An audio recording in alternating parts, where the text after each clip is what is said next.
ആ സഹോദരി മരണപ്പെട്ടിട്ട് ഇപ്പോ ഒരു 10-15 ദിവസമായിട്ടുള്ളൂ. 10-15-20 ദിവസമാവും. കാല് പഴുത്തിട്ട് മയ്യത്ത് കുളിപ്പിക്കാൻ കയറിയവർ പറയാണ് ദുർഗന്ധമായിരുന്നു, പുഴു വരുന്നുണ്ടായിരുന്നു. ഉമ്മയുടെ വാക്കാണ്. അത് കഴിഞ്ഞിട്ട് എൻ്റെ ഉമ്മ എന്നോട് പറഞ്ഞു, മോനെ കണ്ടു നിൽക്കാൻ പറ്റൂലടാ, കണ്ടു നിൽക്കാൻ പറ്റൂല, അള്ളാഹ് കാക്കട്ടെ എന്ന് പറഞ്ഞു ഉമ്മ ഇങ്ങനെ ദുആ ചെയ്യുന്നുണ്ട്. ഇതൊരു പാഠമാണ്.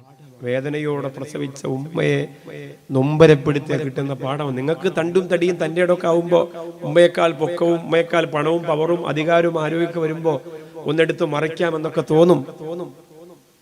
പക്ഷേ അപകടമാണ്.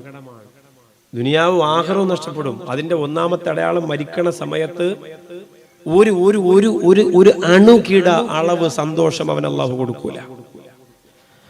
അതുകൊണ്ടാണ് അല്ലാഹ് പറഞ്ഞു വിട്ടത്, ജിബ്രീലേ പെട്ടെന്ന് ചെല്ലുക, ആ സ്വഹാബി മടങ്ങി പോകുന്നതിന് മുമ്പ് ചെല്ലുക, മുത്തുനബിയോട് പറഞ്ഞു കൊടുക്കുക, നിസ്കരിച്ചാലും നോമ്പ് നോറ്റാലും ഹജ്ജ് ചെയ്താലും സക്കാത്ത് കൊടുത്താലും നബിയേ ആ സ്വഹാബിയെ വിളിച്ചു പറയുക, നിന്റെ ഉമ്മയെ കരയിപ്പിക്കല്ലേ, എന്റെ വാപ്പയെ സങ്കടപ്പെടുത്തല്ലേ.